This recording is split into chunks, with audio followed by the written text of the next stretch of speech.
I was like, go for it, get it. Oh my God, I thought ये तो Kenny तो फंस गया. And because of that, I could do an Amazon special.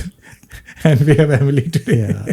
Hello, welcome to Simple Ken. We have the lovely Papa Sebastian on today's episode. Papa, say hi, say hi.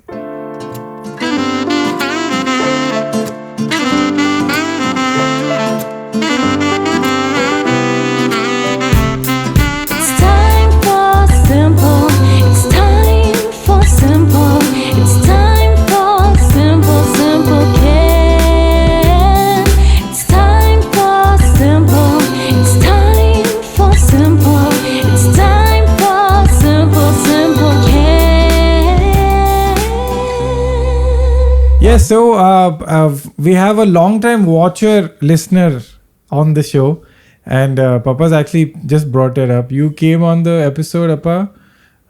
So not on Simple Ken. We did a video together 13, 14 years ago, where we did a game. You guess which superhero am I talking about, and you got all of them right. This is a crash course about superheroes. There's Spider-Man. Spider-Man, how do you get his powers? Because he was bitten by a radioactive spider. Oh my God. Do you know who Thor is? Greek god. He's a Norse god. Avengers. Where all the superheroes come together. Correct, yeah. Okay. It combined a lot of movies to Avengers, which has never happened before. So Iron Man 1, 2, 3. Captain America 1. Thor 1. Hulk. Hulk. Oh my God. Correct. So this time you're back, but as a guest. A lot of people were excited to ask you questions. How are you feeling? How are you feeling to be on the show that you watched? Yes, great. Yeah. Again, to be on camera with you. Yeah, after 13 years. Yeah. Then Papus is here because you took part in the Comedians Badminton League, which you won. That was just yesterday. Yeah, that was yesterday. And we played with Tracy. I was out of action because of my appendix. Papa at 68 is more healthy. So he's here playing for me. So Papa, are you ready for your first question? Yes. Cool. The first question is, this is from Leo.061_. What is his favorite childhood or adult memory of you together and your experiences growing up? Also, do you guys speak Malayalam at home? Yeah, I will answer the language question first. Okay. When, the Kevin itself was just about 2 years, we decided consciously that our kids should know all the languages, at least minimum 3 languages. Okay. So we adopted a 3-language formula. Oh. I spoke in English, Yeah. Mama spoke in Malayalam, and you learned Hindi from outside. Yeah, that's true. So when you go in from school... Was this a conscious decision? Yes, it was. Oh, okay. Because we definitely wanted you to be knowing the mother tongue. Yes. It was essential. And English also obviously you must pick up well. And Hindi obviously you picked up from outside. It's funny because Papa, I was telling you also, we randomly speak Hindi. Yeah, once in a while it comes up. It comes up. Automatically. We'll be at home in Mangalore and Papa will go to the terrace. And I'll go to the terrace and you'll be like, how's the tank? And I was like, tank bhar gaya hai. And then you'll be like, haan, bhar gaya hai. It just comes out randomly. Because we were in, I learned Hindi in Gujarat, I think mostly, in Jamnagar. Yeah. Because you were in KV those days. Yeah. And KV speaks a lot of Hindi. And there too, if you don't speak Hindi, like nobody is responding to me. You can't survive also. I'd come from Kochi, I think. Yeah. And I have a faint memory of kids making fun of me for being like some English kid. I think I was talking to them and they were like, who's this guy? Why is he speaking only English? Yeah, I have a very faint memory of in first standard, second standard. And thankfully picked up. What is your favorite childhood or adult memory of us together? Okay. So... There's so many. Yeah, there are so many. I would say one thing is that whenever I went out, not for official work, household work or some shopping, some marketing requirements, you always, you saw me getting ready, Papa, where are you going out? And you immediately used to get ready and to jump into car with me. And you did that invariably, not as a occasional affair. Yeah. Always, you were always with me. Yeah. And he used to ask you, don't you get bored? Yeah. No, Papa, I always find something interesting. Yeah. And I learn a lot also coming with you. I mean, it was company for me. Yeah. And in retrospect, when I understand your observation capabilities now I understand what kept you so interested those days. Yeah. Because you observe people a lot and you enjoy it. Yeah. Yeah. No, that's funny. That's also my favorite memory. Yeah. Actually, my favorite memory was whenever we went out. After that, we used to have lunch together. Is it? And then you used to take us to KFC or any fast food place, and we used to just belt KFC chicken. We used to eat a lot. So my favorite memory is us going out. I used to remember, I used to go to a lot of these government offices, and we had to wait so much. And at the end of it, I knew that we'll get to eat a nice meal. Those are some. Even I have a faint memory of us going by train also. I remember. Yeah. A lot of our train journeys, travels, vacation travels. Yeah. Were by train. I think Jamnagar to Kerala. Jamnagar was the longest. Yeah. About 2 days. Those also I remember fondly. We were in the train for like 2-3 days. Yeah, no? just 2 days plus, 48 plus. Yeah. Those trains were slow. Vande Bharat was not there. It was not there. And plane travel was also very, very, very rare and difficult to get. Plane though I don't remember much. Train though I remember. Emily will never get experience 2-day train. And some adult memories. Yeah.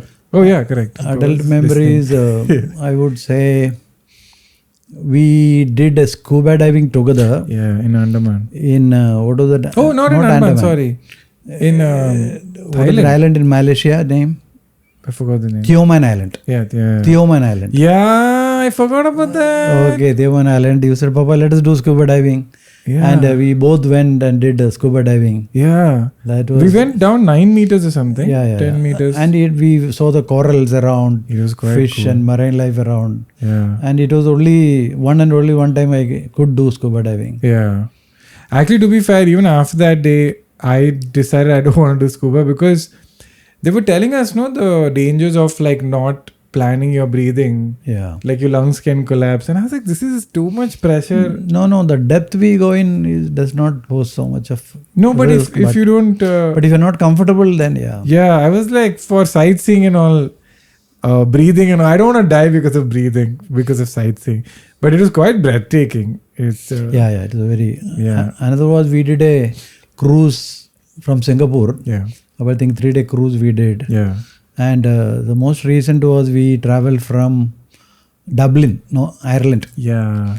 Dublin to Northern Ireland and visited the Titanic Museum, which was really very, very... It is cool and sad. It is a great museum. Yeah. And me as a naval man felt even more connected to that museum. Yeah. That is the only museum where I got emotionally involved. Yeah. Other museums you just go visit, come back. Yeah. But Titanic Museum, it made you feel things. Yeah. It was a friend sweetly had lent their car. So from Dublin to Belfast we drove. Yeah, it's I think around 400 kilometers. Yeah, but 400 kilometers is so easy. Yeah. We just roads are so good. Yeah, and we crossed the invisible border between Southern and Northern Ireland. Yeah. It was nice. Nice trip that was. Oh, great answer, Papalus. Next question is Prisha writes. When Kenny, let's get to the meat of it. When Kenny first said he wanted to pursue painting and then moved into stand-up, which is an unconventional and risky path, what was your initial reaction? It's a journey filled with uncertainty. Things could have gone either way. So what made you choose to support him despite that, especially when many parents might hesitate? And how do you continue being that support system through it all? Wow. Actually, till about 11th standard. Yeah. Especially, it's after 10th that you start thinking about what to do for graduation. Yeah. And in 11th standard, you said, I will do engineering. Not that I said anything. Yeah. And by the middle of 11th standard, I remember, we bought so much of books. Yeah. Heavy in weight as well as in cost. Yeah. Okay. And engineering preparation. Yeah. Entrance. Some class I had to entrance examination preparation. And when the 12th standard started, and when you were about to go to those engineering prep classes, you said, Papa, maybe I don't want to do engineering. I should think of something else. This is what you want to do. Yeah. So I said, maybe arts. Yeah. And I said, you can do whatever you want, but only one condition, that you must do a degree course. Correct. Because there are so many colleges, especially in Bangalore, where they give you 3 or 4 year course, but diploma. You are just a diploma holder. I said no. I was like, no son of mine is going to be a diploma. No, not that. Diploma is okay. But also to context, my dad has a master's degree from IIT Kanpur in electrical engineering. Right? Computer science. Sorry, you're electrical engineering bachelor's. Sorry. And you're in the Indian Navy and you topped your school. So me saying art is it's quite a heavy thing to say. No, it was not. I had no expectation that you should follow me or nothing like that. Yeah. So I knew right from beginning that anyone who wants to do well should choose a path of their passion. Yeah. So it is not that no profession will give you, no field of study is going to give you that extra advantage of easy employment unless you excel. Correct. And if you excel, irrespective of the field, even the most competitive fields, if you excel, people get placement right from college. Yeah. So that is not an issue for me at all. Yeah. So more than that, doing what you want, what you like, is everything in life. But after 12th, I did my painting degree. Yeah. By the way, my dad is so supportive that my classmate, who shall not be named, she had topped her 12th boards. And we had done, again, computer science. I had done this one. Physics, maths, chemistry and computers. She wanted to join Chitragala Parishad. And her dad, obviously, who was normal, was like, you've almost topped 12th standard.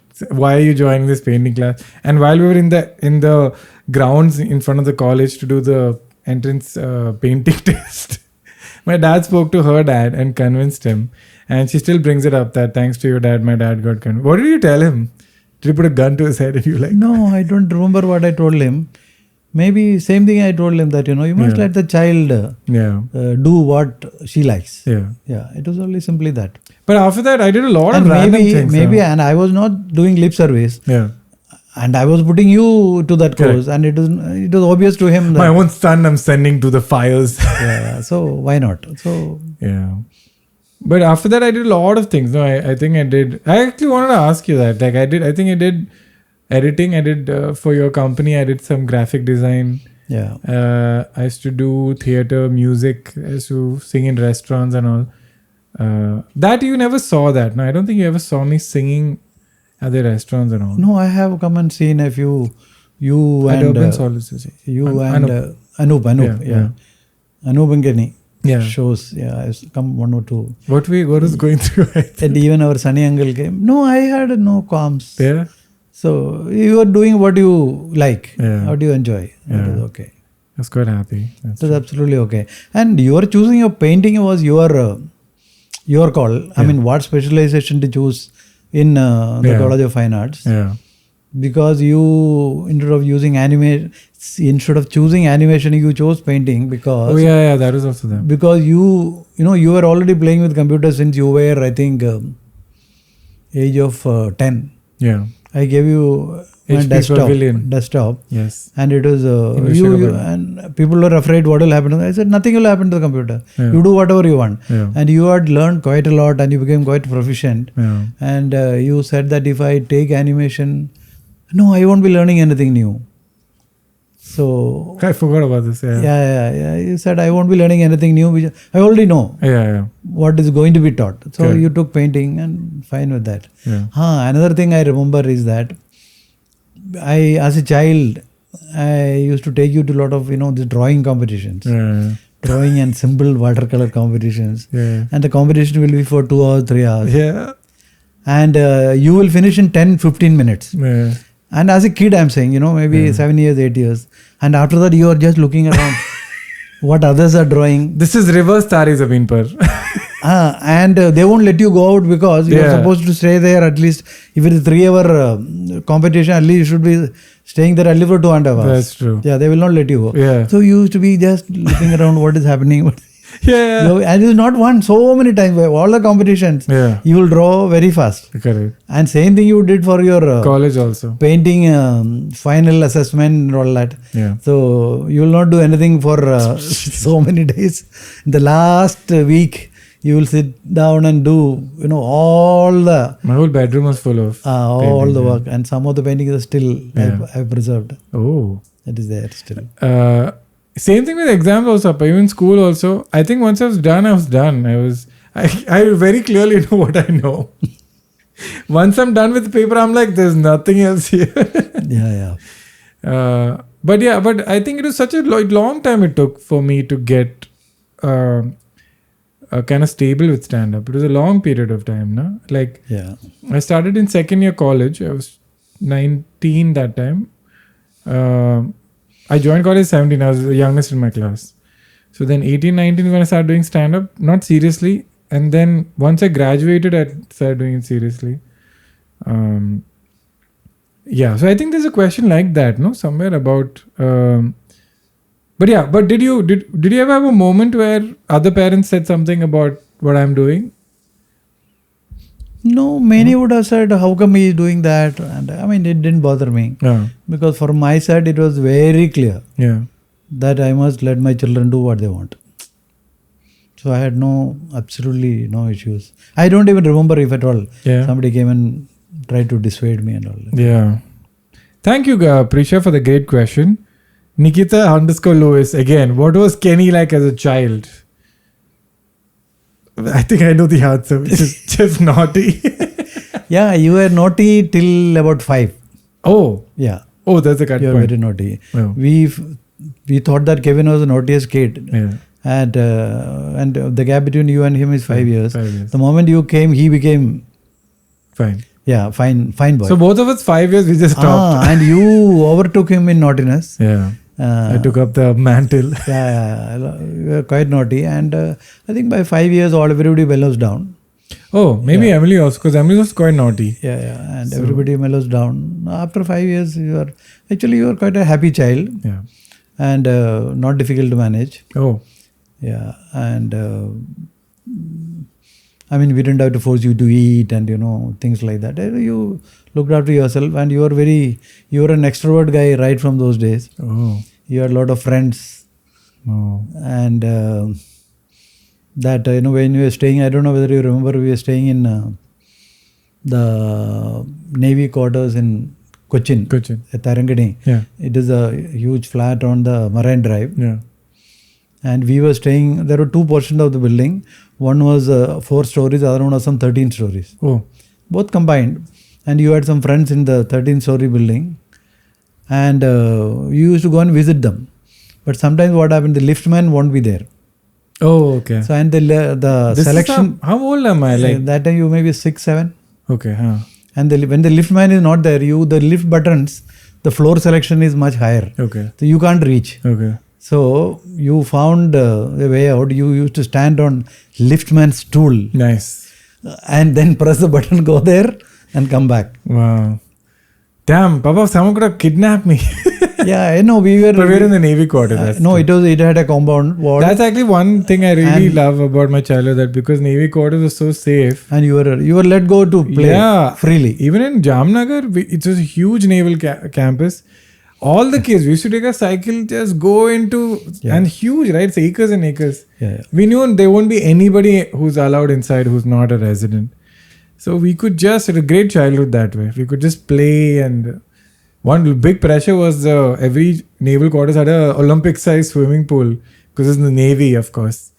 So the pressure of learning how to swim was the only stress point in my life, I think. No, you had a coach also. Yeah. Because when I learned swimming, it was just brute force learning. Yeah. And I never had a coach. Yeah. So because of that, I think when we posted in Jamnagar, I put Kevin and you both through the coach. Yeah. And they taught you well. But that coach also did the same thing. He threw us in the water. Yeah. So trauma was same only.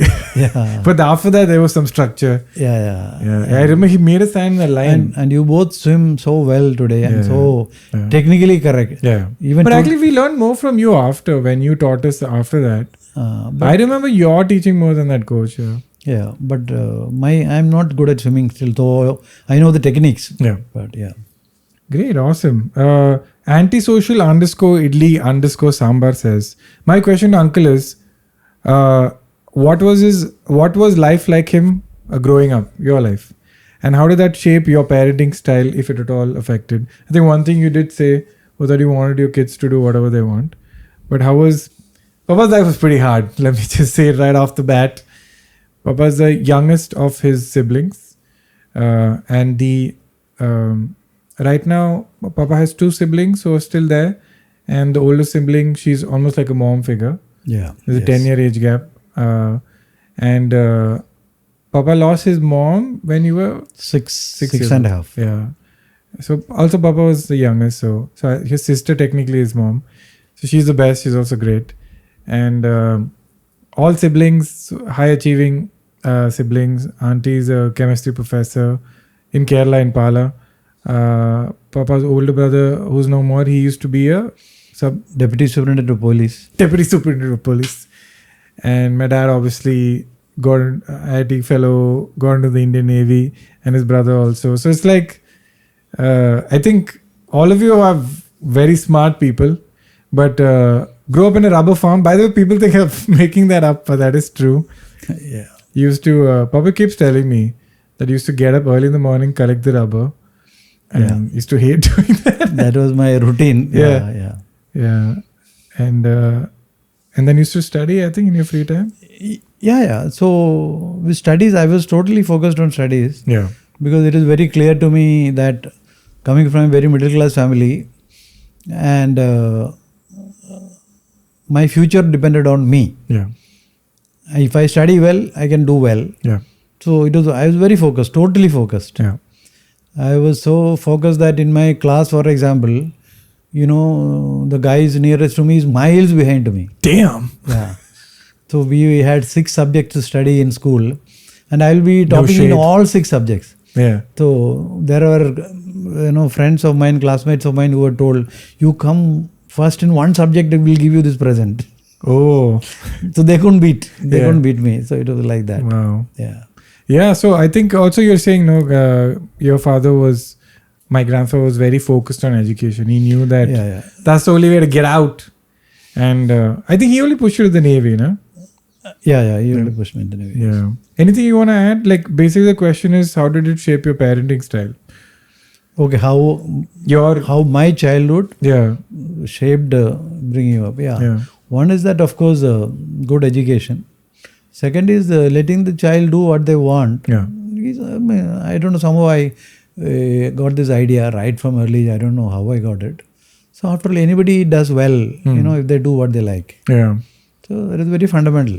Do you think it came from the fact that your dad also was very particular that you study a lot? Because no, he was not particular at all. No, he never. Okay. In fact, I used to come with such top grade marks. He used just to sign and give a slight smile.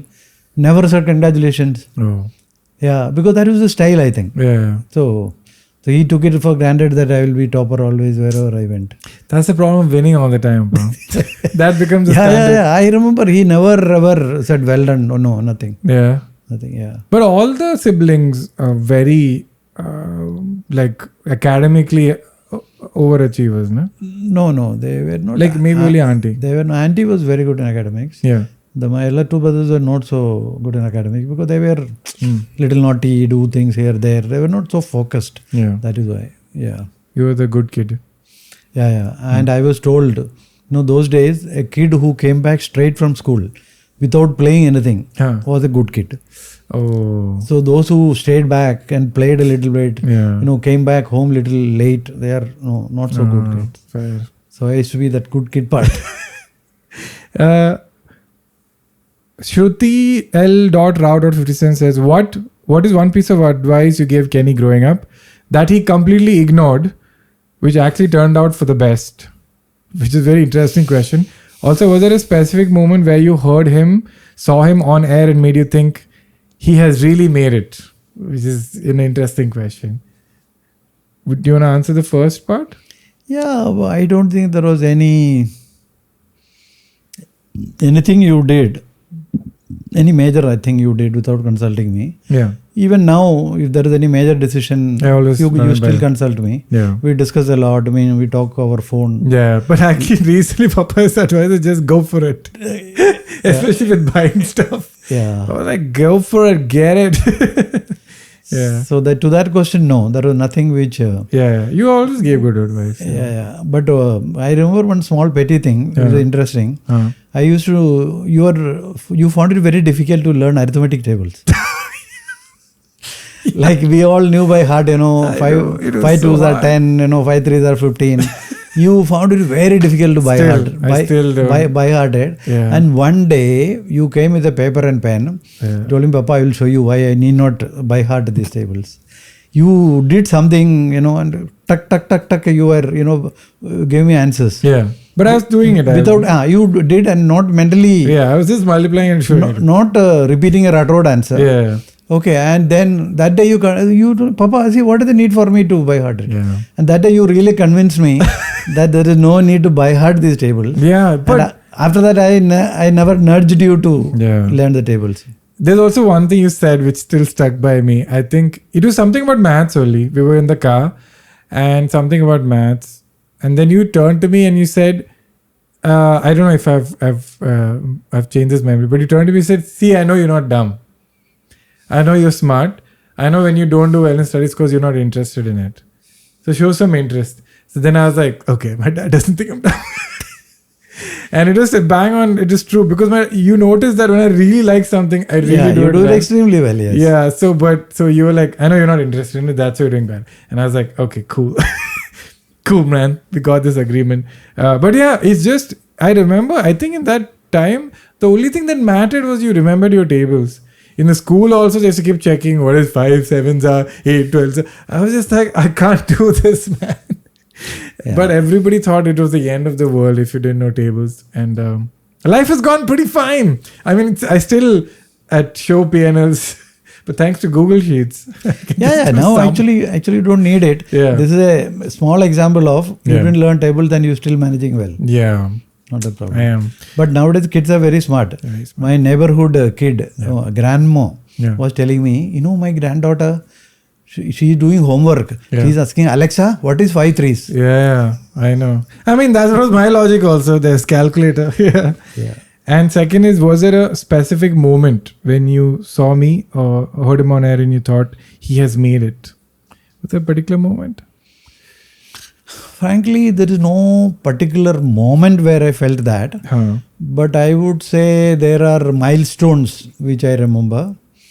That, your first special coming on Amazon Prime. That picture's right there.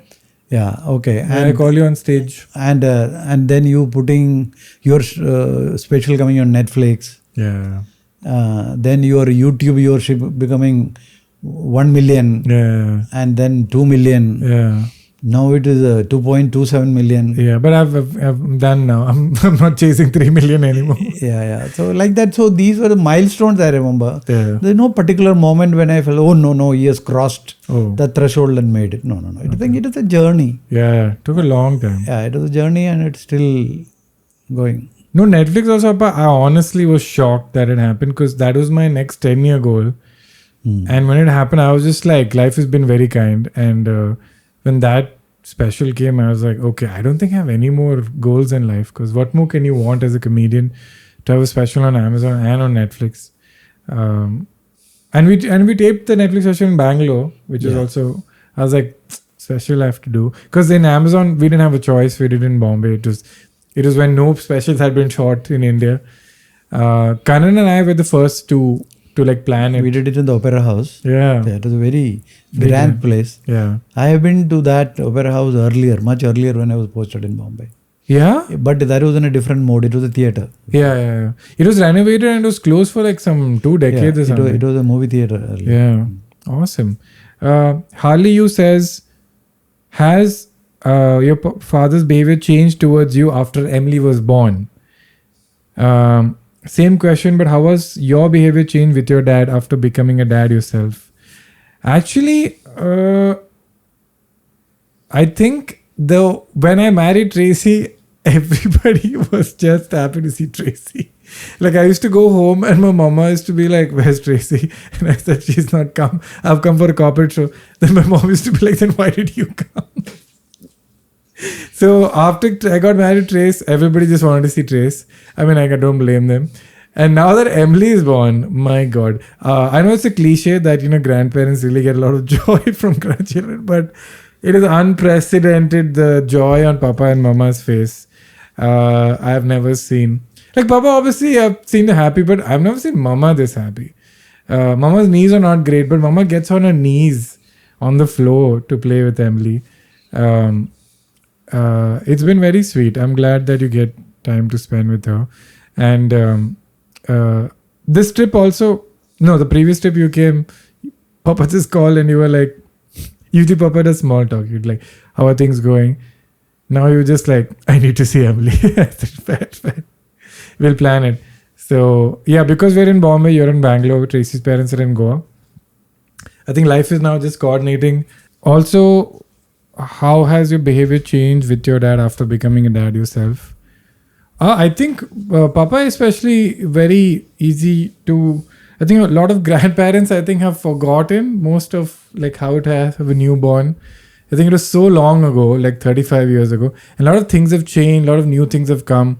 I think my mom's in awe of diapers as a concept. Poor mom had to like wash the cloth diapers. So she was just like, what? You just throw it? I said, yeah, just throw it and put a new one. So I think telling Papa something that, Emily likes it this way, don't do this, do this. Papa listens very well. So I think the end goal is that you want your grandparents to be close to your kid only. And if you know your child so well, and if everybody around, because I also feel like it's coming from a good place, because if the grandparents teach the grandchild a bad habit, then they go away home and then we have to deal with it. So I think that's the intention, that we've taught the kid good habits, and if everybody follows the parents' rule, then everybody's happy. But yeah, I think it's just the joy of seeing Papa and Mama playing with Emily has been very nice, and unprecedented amount of joy. So if you're thinking of having kids, I think you should just do it, because the bonuses, your parents will get so happy. Do you agree, disagree? Absolutely, because when we are parenting, we are running for life. Yeah. We have to do so many things, so much of responsibility, and we never have the time nor the patience, to spend so much time with the kid. Yeah. Whereas as grandparent, you're totally 100% dedicated to the grandchild. Yeah. So it is so much more enjoyable, fully immersive. Yeah. So obviously it is so much more enjoyable and joyful. Thanks for that question. NSB, sorry. The next question is from Ambil Raghavan 186. Would love to ask your father about the Indian Navy stories and how is it moving from two-wheeler to Maruti Suzuki 800. I spotted him in your recent Tempo Tantrum show in Bangalore, and he was kind to the fans requesting for photos. Damn, I didn't know you took photos. Yeah, it happens sometimes, not all the time. Yeah. That somebody recognizes me as your father. Oh, now after this episode, it's going to be even more. Yeah. And they come, oh, aren't you Kenny's father? Yes. Oh, so nice. They give some feedback. And some even take photos with me. Yeah. And during Tempo Tantrums, I think once it happened outside, once it so happened that they were sitting next to me. And they took photos with me. And seeing them, somebody else also came. Oh. So I don't disappoint them. It's okay. My favorite story is my dad, whenever he meets anybody and if they say they watch stand-up comedy, my dad does this thing where he's like, oh, do you watch English stand-up comedy? And they'll be like, yeah. So now like, who? Who is your favorite? Who's your favorite? And then if they say my name, my dad will be like, oh, interesting. Because I happen to be Kenny Sebastian's father. It's very sweet. No, I don't do it often. Yeah. Okay. Just when I'm roasted me. Yeah. Only when I'm traveling a long distance travel. Long distance, yeah. Something. But like it's very sweet. Yeah. I think you also come for most. Or I think any new special, I've seen all of them. You come for the Temple Titans. You saw all 4 shows over 2 days. Bangalore, Yeah. Papa really enjoys crowd work of mine. And Karan and I, when we used to do sketchy behavior, I remember this, we used to open the show and warm up the audience by doing an improvised sketch. Again, like crowd work, but sketch version of it. And then we used to do the sketch show. And my dad used to be like, that beginning segment is too good. I think, the completely improvised one and not the well sketched out. He's like, yeah, that's also nice. But you always enjoyed, I think, the improvised things, no? Yeah, and I would say what surprises me even today, you used to do that making musical story out of random words. Yeah. You stopped doing it off late. I do it sometimes for private shows.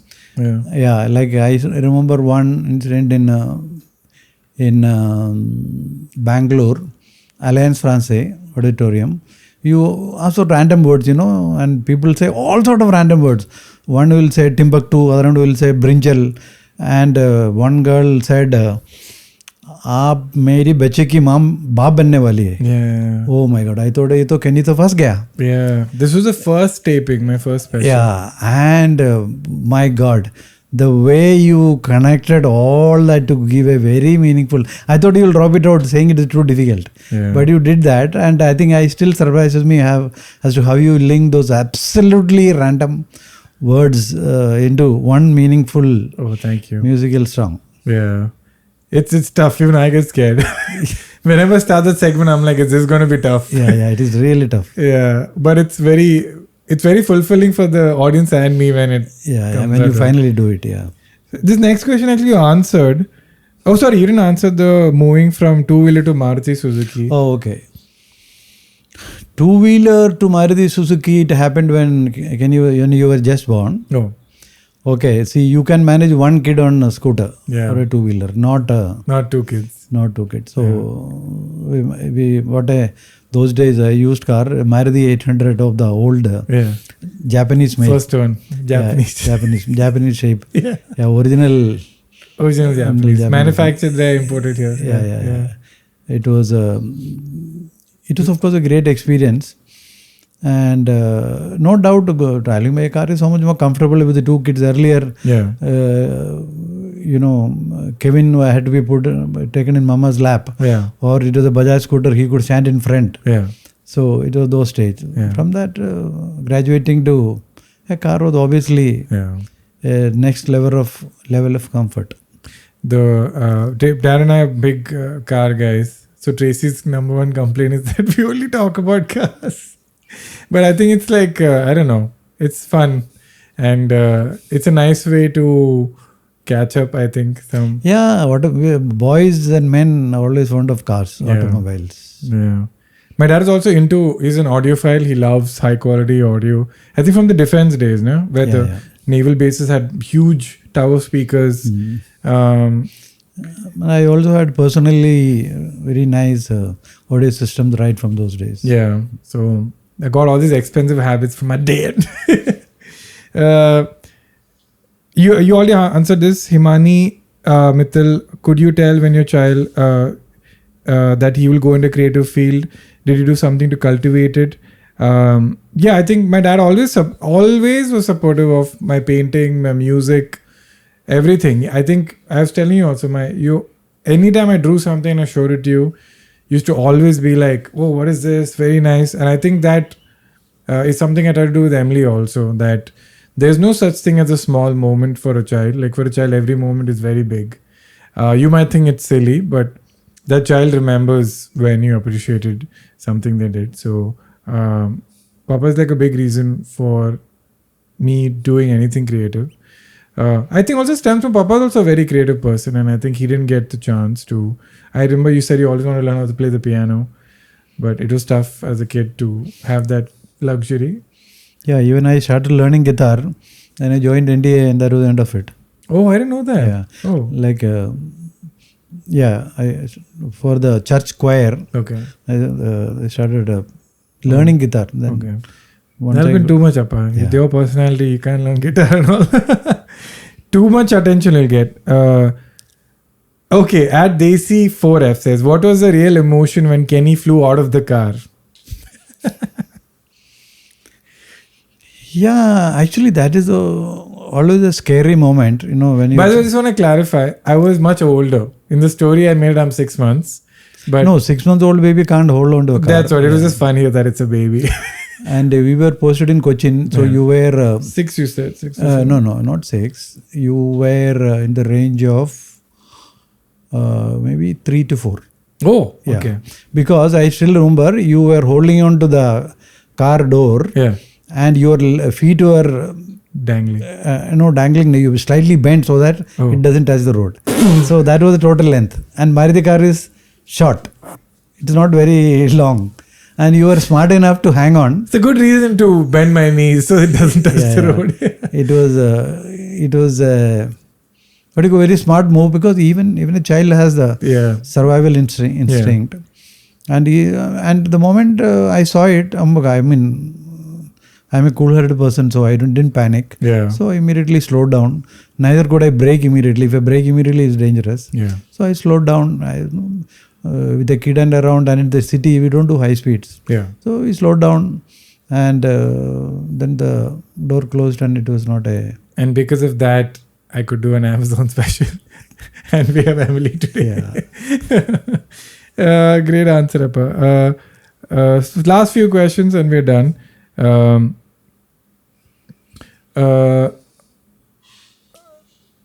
Miria, I don't know how to pronounce. Miria Minu Anthony. It's, I think, Maria, but very weirdly you have spelled it. I'm a 30-year-old woman. My dad is 71. Papa, you are turning 69. 69, yeah. Nice. Until I moved out for work 4 years ago to a different state, he accompanied me everywhere, even for simple things like bank visits or dentist appointments. I've since been encouraging him not to, so I become more independent. Hello, you're 30? What do you mean? So I become more independent. He's supposed to be independent 10 years ago. It was a huge struggle to make him understand that I'm old enough to move and settle in a new city by myself. If I hadn't done it then, I'm pretty sure he would still be doing everything for me. But a friend recently pointed out that he might feel valued and purposeful by feeling needed. It makes me wonder, when parents grow older and see their children fully independent, do they ever experience a sense of emptiness or an existential crisis? So the question is basically... Yeah, I got it. Yeah. But no. At least for me, no. Never. It's not like that. Yeah. Children should become independent. Yeah. I would say we feel more joyful and happy, both me and Mama, when you're both independent and managing your own affairs, taking your decisions, taking your call, living your life your way. Yeah. That being dependent is not a good thing, frankly, up to a certain age. Not at all. Yeah. And being needed is a matter of, no, not really. Yeah. I think all you need is some grandchildren. That's all that's needed. Yeah. Okay. That is, of course, a matter of great joy. Yeah. To be clear, my parents never pressured me for marriage or grandchildren. I never asked you when are you getting married. Actually, Baba asked my other friends more than me. But Papa never ever said that. So I think when we had Emily, Papa Dad was so wait, we can actually have a grandchild. The possibility never occurred to him. After recently, my brother also got married. So now my dad's like, oh, we have a grandchild. But yeah, so you don't feel so like... No, not at all. Yeah. So I would prefer that you all are independent and living your own life.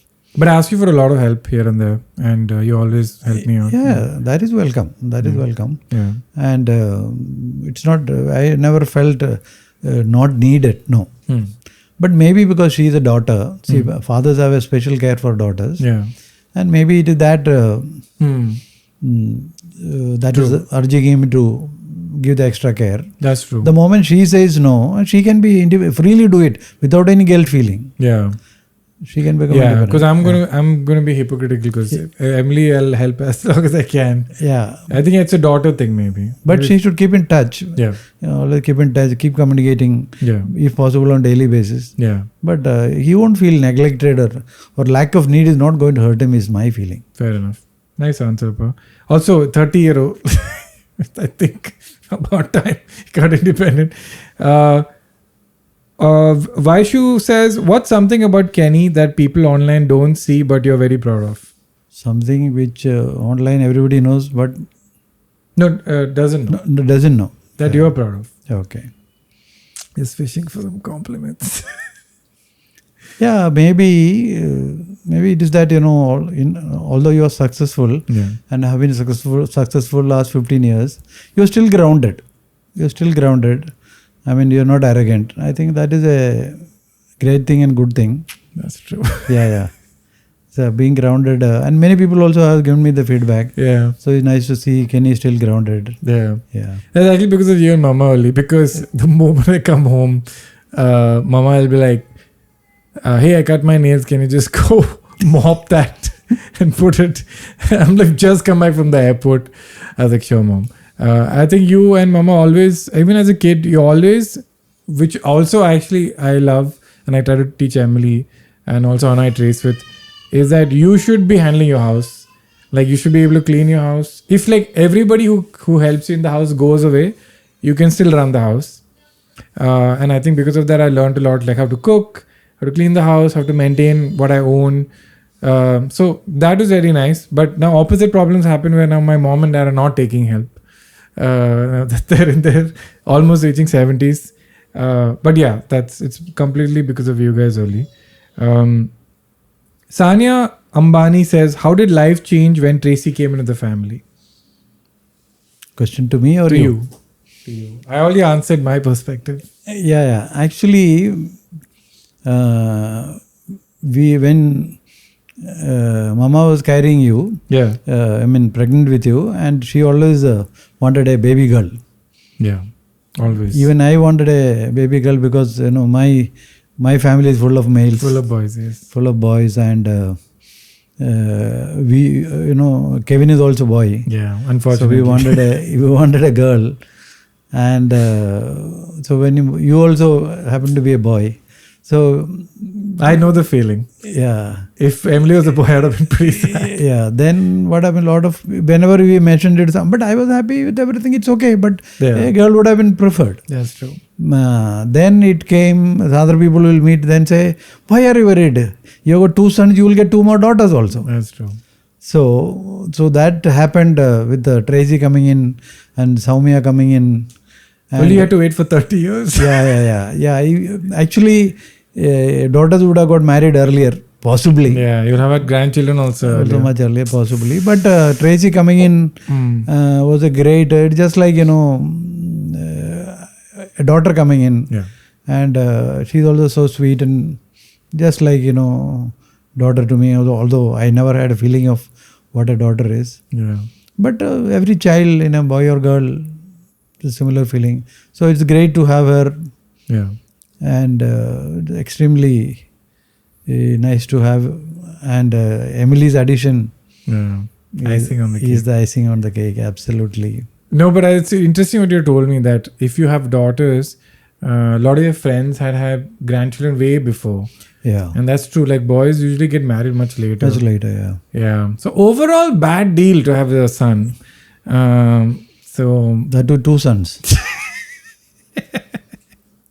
I fully agree. Yeah, 1 girl, 1 boy is the best. Best, yeah. That's like incredible. Yeah, everybody is not lucky to have that. Yeah. And elder girl, younger boy is even best. Yeah, why do you say that? Because elder girl look after their younger brothers better. Oh, yeah. If it's the elder brother... Boys not good at anything. No, they don't care. Elder sisters have a motherly instinct. Yeah. So, like your sister. Yeah. So they have motherly instinct. So close. Yeah. So elder brothers, they're like that, made like that. Yeah. It's like men. And you have 2 elder brothers. Men are from Mars, women are from Venus. That's true. So that applies. Surreal_0212 says, how did uncle react when he realized his son is meeting a therapist, since it was a taboo concept back then? Would love to know his take on mental health and how to deal with the sudden existential crisis that keeps popping up amid such bizarre, uncertain circumstances like wars and pollution and whatnot. Yeah, how did he react? Okay, my first thought was, oh my God, Kenny has problems that you need a therapist. Yeah. But when you explained to me the benefits you are getting out of it, of course, then I realized. Yeah. My take on therapy, I can better explain with an analogy. Yeah. I think it was Michelangelo who was asked, how do you create such masterpieces out of simple pieces of marble?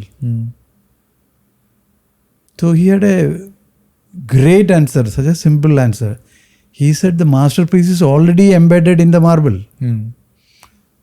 All I am doing is removing the unwanted pieces. Yeah. So we, each individual human beings, are great creations of God, masterpieces. Yeah. But we are shrouded or veiled or covered by unwanted pieces, which are nothing but prejudices, past experiences, and our fears, all these things. So therapy helps us to identify those unwanted pieces. Yeah. But we only have to remove it. We are the sculptor of making ourselves a masterpiece. Yeah. So we should not be afraid or scared to move away from seeking help. Yeah. If required, take help. And you only should not prevent yourself from becoming a masterpiece. Yeah. So therapy is, whoever needs it must identify and never feel shy or reluctant to go for it. I think it was great. Whatever is helping you, must do. Yeah. Even if it improves your life a little bit, it's worth it. Yeah. It's worth it. Anything which makes you better. Yeah. See, where else do you get to sculpt yourself to a better shape? Also, like, because it's a third party, the you can't use your, the lies you tell yourself that, oh, this is not important, I'll think about it later. They make you very accountable. Yeah. They're like, hey, have you thought about this? What is your opinion on this now? And you have to give them an answer. And even if you say, I've not thought about it, you've given an answer that you are delaying. Basically, what a therapist does is showing you a mirror. Yeah. We see the mirror, but we refuse to see. Yeah, it's very We are seeing, but we are not observing. Yeah. Or willfully not observing. Yeah. So therapist helps you, making you conscious and aware. Yeah. So you are seeing it, but accept it and work on it. Yeah. So I think it is a great method for self-improvement. The tragedy of therapy is that it puts the onus on you. Why tragedy? Is because I feel when you're at your lowest and when you're like really struggling, it's very tempting to go to things that offer you a solution, right? Like, oh, just do this, you will be fine. And that's usually like organizations that are like little too, I don't know, maybe religiously motivated or whatever. It could even be like bad habits, like even seeking community. You feel, and I feel therapy is a little hard that way because it'll tell you that it's only you can pull yourself out of this. Correct. You are your own sculptor. Yeah, which is not a nice thing to hear when you're at your lowest. And I think, but if you somehow can overcome that and pull yourself out, then there's no turning back. Then you're your own hero. Like you can always pull yourself out because you're not depending on maybe, I don't know, alcohol or addiction or work. Work also sometimes is a good distraction of maybe some religious cult or whatever.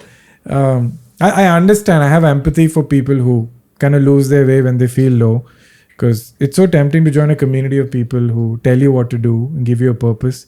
But ironically, only you can do that for yourself. But it's very hard.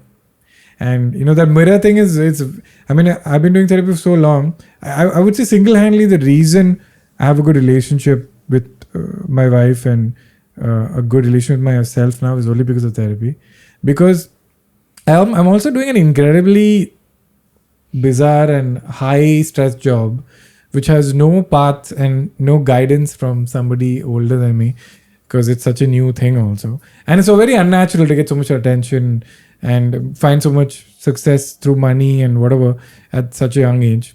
So therapy really helped guide that. But yeah, it was hard to, when the therapist makes you aware that, actually this is your fault. You don't want to hear that. You want to be like, no, other person is doing this. But a lot of it is just internal. Yeah, but I remember we had a long conversation about therapy and you were very intrigued about, because it has nothing to do with problems actually. it's only a skill thing. It's literally teaching you how to just observe what you're doing and change what you don't like. It's not about changing who you are completely. A lot of people say, but this is who I am. And it's not that at all. Aisa hi hu main. Aisa hi hu main is not that. That attitude is not going to help. Yeah. It's I don't know what another analogy is, but it's literally somebody asking you what you don't like about your life or yourself, and that only will work on. We don't have to change who you are. So it's a very nice skill to just absolutely learn how to introspect and not ignore yourself and prioritize your feelings. See, after all, what are we today?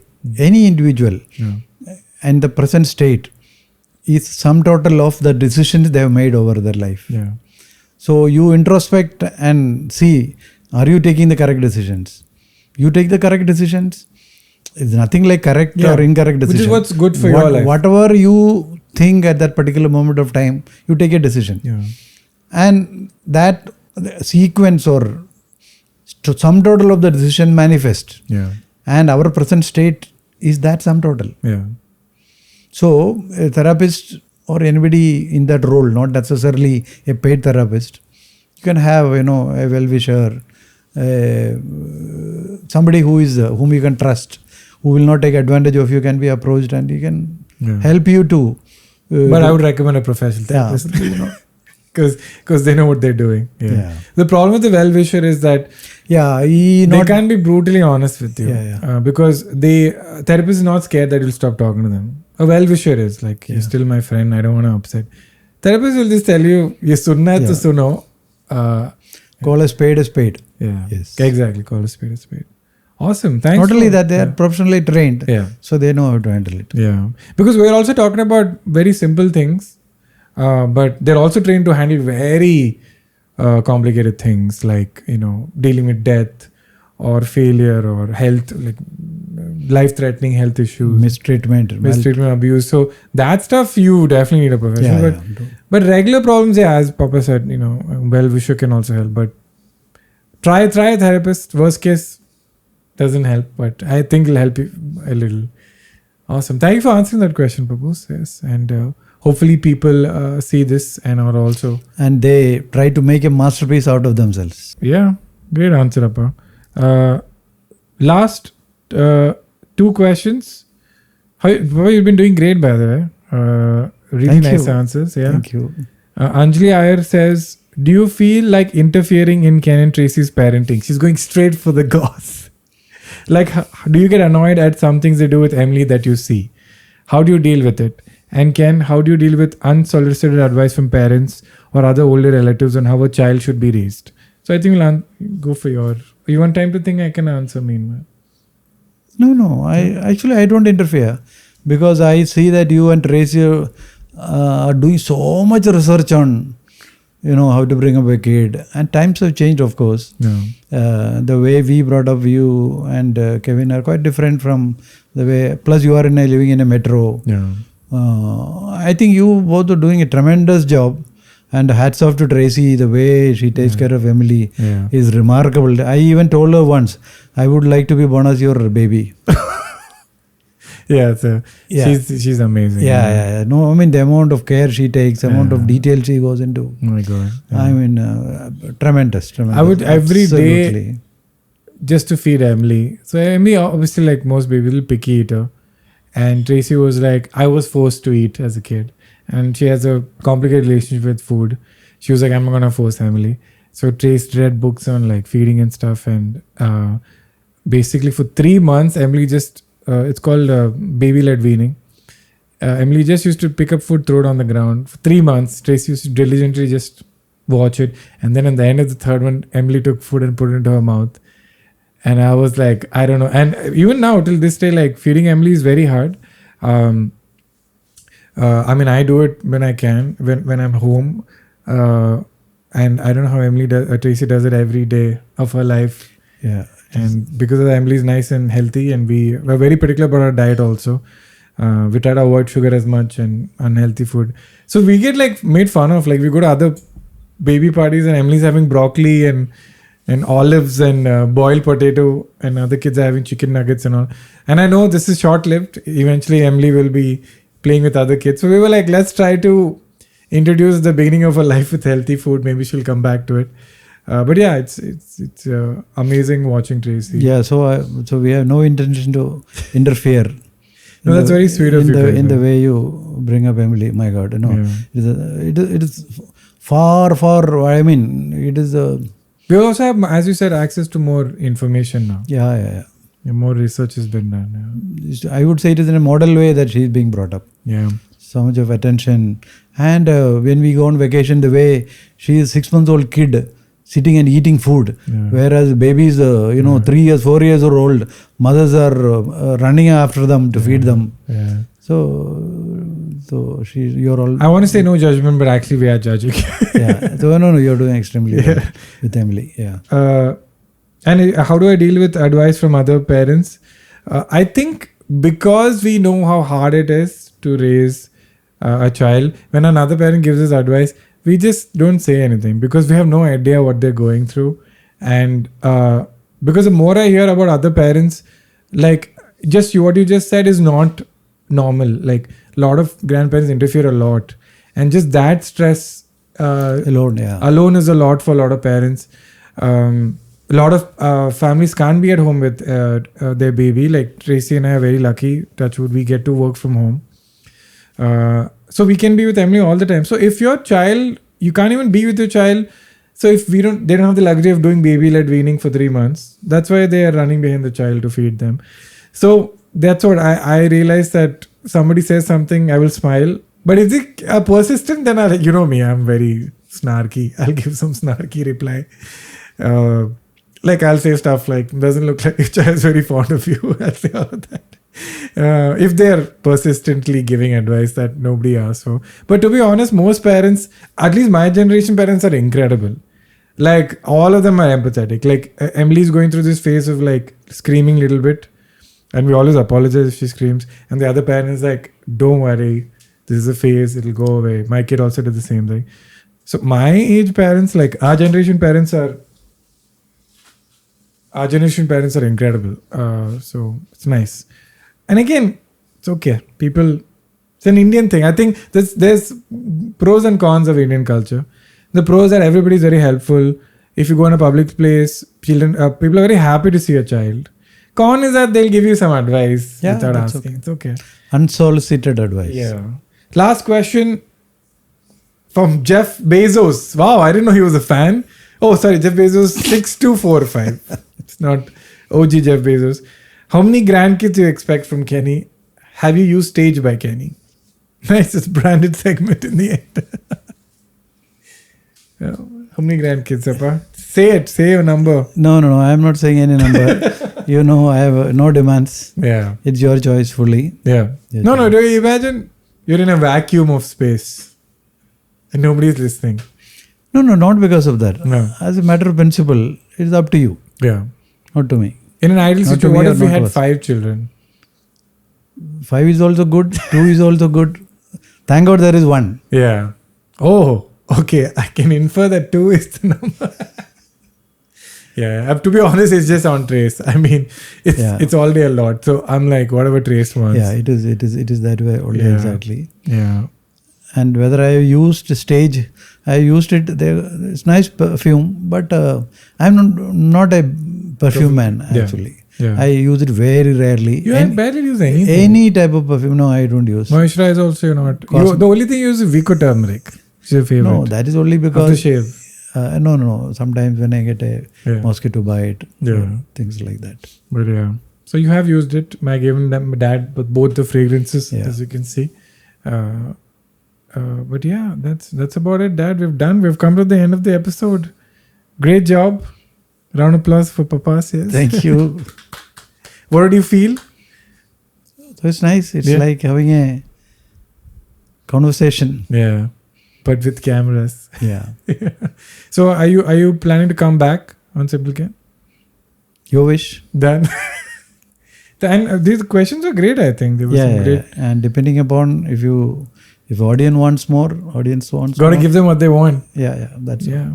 Awesome. Thank you. If you want to listen to the audio version of this show, you can listen on all platforms. Actually, Doordarshan we can hear it this episode because we have not used the F word because we have a gentleman over here, senior citizen, ex-Navy. So we didn't use the F word. So we are Doordarshan friendly. Please write your questions in the comment section. We're listening. All of these questions are from the YouTube community post, the comments, and the Instagram Simplecan podcast page. So any questions you want from the guest, any guest recommendation. We got a very nice 2 types of people topic recommendation, which we really enjoyed. So please send that also. Didn't get a lot of love for the single solo episode. You guys said a lot of stuff. It's got pretty low views. So let's see. We might make it members only. You let us know what you think would work. Thank you, Papa, for being here. And hopefully we'll see you in another episode. Thank you. Go enjoy in Bangalore. We can say bye to the audience. Tata. Bye-bye.